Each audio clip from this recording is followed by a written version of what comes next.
TopMedTalk. Hello, TopMedTalk listeners. Welcome to TopMedTalk here at Anesthesiology 2023 in San Francisco on the first morning of this great conference. I'm Mike Grocott, and I have with me my co-host for this conversation, Professor Guy Ludbrook from Adelaide in Australia. Guy, how are you this morning? Fantastic. It's terrific to be here and back in the US after having been not able to travel for some years. So brilliant to be here. It's good to be at the ASA. So, lots to discuss today, some great guests. And one of the special things about the anesthesiology meeting is the great opportunity we have to catch up with the ASA leadership. And this morning we're kicking off with Dr. Michael Beck, who serves on the ASA Committee on Governmental Affairs and is chair of the Task Force on State Advocacy. I think that's correct. That's correct. So, Michael, great to have you with us today. How are you? I'm doing well. Thank you for having me. Tell us a little bit about where you're from, where you work, what sort of practice you have. Absolutely. I grew up in Oklahoma, but I've called Utah, the state of Utah, my home for the last 20 plus years, and that's where I currently practice. My training extended from Utah into Nashville and back again to Utah. My practice has changed from level 1 trauma centers. I just kind of downgraded recently to a smaller hospital, enjoying the decreased level of acuity and also focusing more on obstetric patients now in a smaller neighboring hospital. And then I have the ASA role and still participate, of course, actively in the Utah Society as well. Tell us a little bit about the ASA's state level legislative agenda this year and what's to come in the year ahead. Absolutely. So this year, as most years, the state legislative agenda has been focused primarily, first and foremost, on patient safety.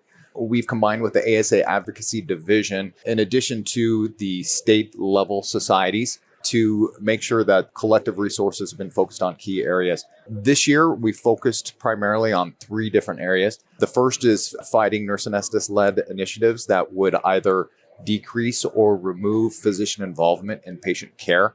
The second one has been to focus on title misappropriation to help get that enacted in more states. And then finally, we've also focused on increasing the number of states that either recognize or license certified anesthesia assistants to practice. How's that all going? What can you share of the results of this advocacy at this point in the year? It's gone very well. We've found a lot of success, and it's actually been an excellent year in advocacy for patient safety. So with the efforts to remove physician involvement in patient care, we've seen initiatives in 20 states that were brought up across the country. We've been able to defeat those efforts in 18 of those 20 states. The remaining 2 states, the way things work state by state is that different states are in session at different times. And so we still have states that are in session today. It's decreased, but there are still those that are in session today. And so we continue to fight that in the remaining 2 states. But there's also the APRN Nurse Compact that has been brought forward in 7 different states. Luckily, that has been defeated in all 7 of those states this year. The title misappropriation issues, we've seen success in 3 different states on that level. I believe it was in Georgia that they were able to enact a comprehensive bill protecting that. In North Dakota, they were able to enact one that addressed specifically ID badges and truth in advertising issues. And then finally, in the state of Oregon, issues were brought up that specifically prohibited nurse anesthetists from using the title of anesthesiologist. So that has been very successful as well. In total, I believe there were about 12 states that put forward efforts to address title misappropriation or truth in advertising throughout the year. The final front was with the certified anesthesiologist assistants. This was something that was done state by state as well, but also included a lot of participation from the ASA and the Quad A in helping to advance those issues. We found success in 2 states. The state of Nevada now licenses CAAs to practice, and the state of New Mexico actually reinforced their licensure and also increased the number of CAAs that a physician can oversee. So all of those have been very successful for us. I believe in total there were about 13 states that advanced CAA issues, and currently there are now 21 jurisdictions that do allow AAs to practice. Right. So you have challenges on multiple fronts. I can't imagine how complicated your job is. Yeah, absolutely. I remember when I first started being politically involved, it seemed that we would have one issue every 2 or 3 years. And now it's got to be 5 or 6 issues every single year. And so it is certainly a growing challenge. What are the factors for this state level advocacy? What do you see as the factors that drive success? You know, at the very beginning when I started this, there was very little organization on the state level. They would have a society, but not often participating too actively.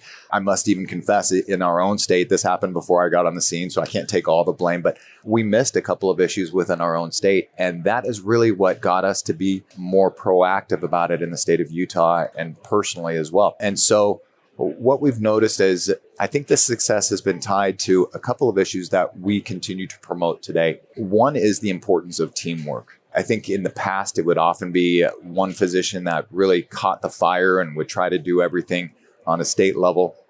And that, of course, was not very successful. So those teams, we've seen they've gotten bigger.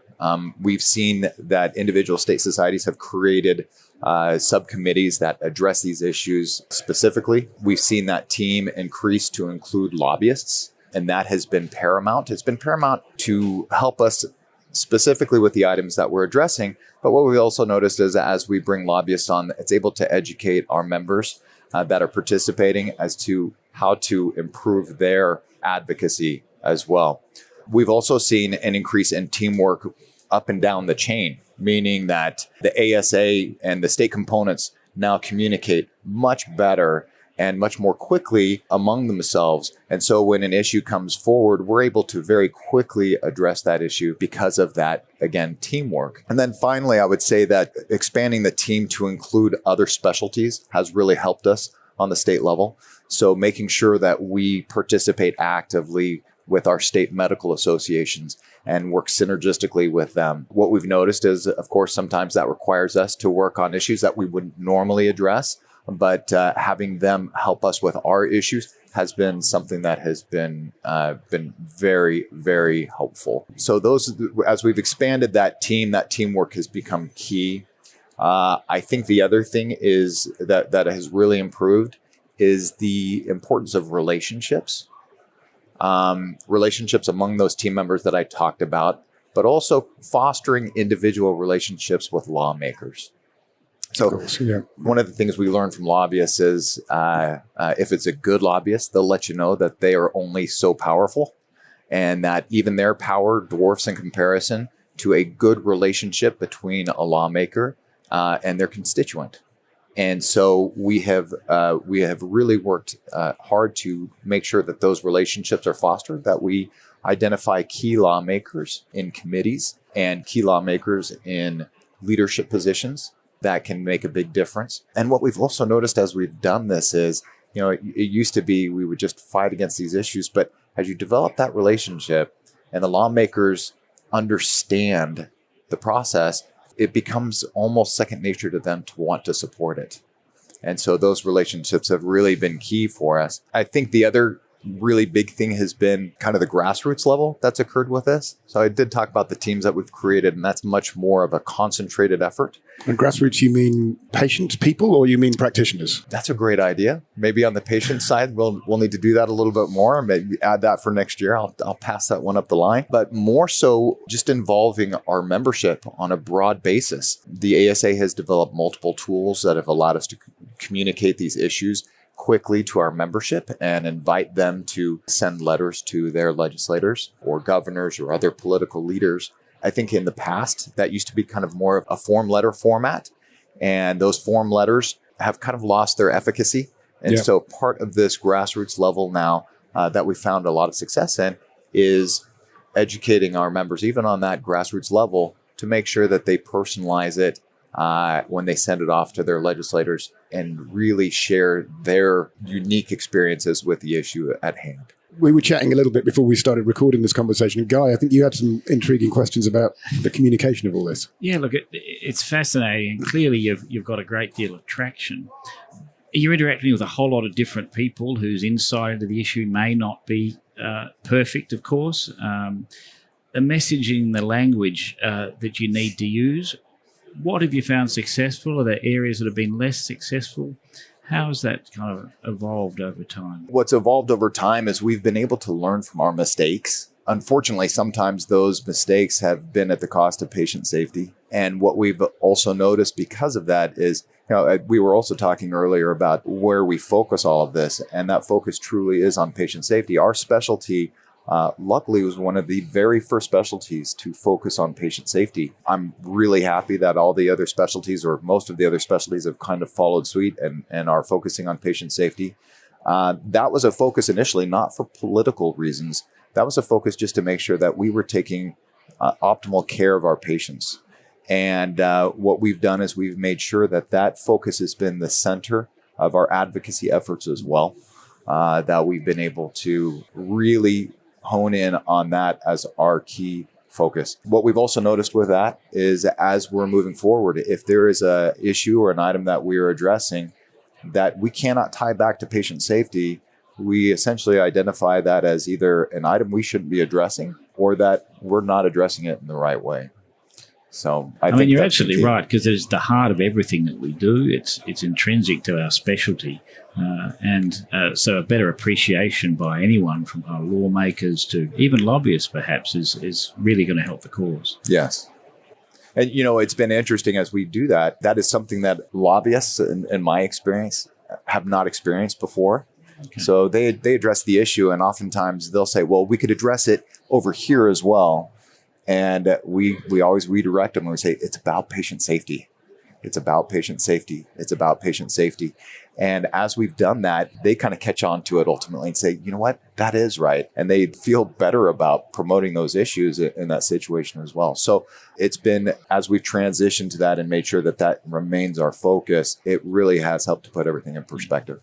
We've made enormous strides as a specialty over the decades we'd like to stay on message and with that theme and with those results. Absolutely. So listen, I think we're coming up to time. I know, Michael, you've got a lot of other commitments this morning. So thank you very much for being with us, for sharing this really topical and I can see also sometimes quite challenging issue. Yes. Thank you everyone for listening to TopMedTalk, making the world healthier through the power of conversation. Thanks for following us on social media. You can find us on topmedtalk.com, on our YouTube channel, on X, formerly known as Twitter, and LinkedIn. We'll be back with another conversation looking at some very relevant and current issues in anesthesiology. So AI, burnout, work-life balance, and much more. So thank you, Michael. Thank you very much. TopMedTalk. Thanks for downloading TopMedTalk. Don't forget to subscribe via your podcatcher. Don't forget to check us out on social media. We're on Twitter, Facebook, LinkedIn, and YouTube. And also, don't forget, TopMedTalk is the broadcasting arm of EBPOM, Evidence-Based Perioperative Medicine. We'd love you to find out more about that. If you check out ebpom.org, you can find low prices on some of the conferences we're organising around the world. Many of them are virtual and don't even involve you leaving your own home. Check out ebpom.org now.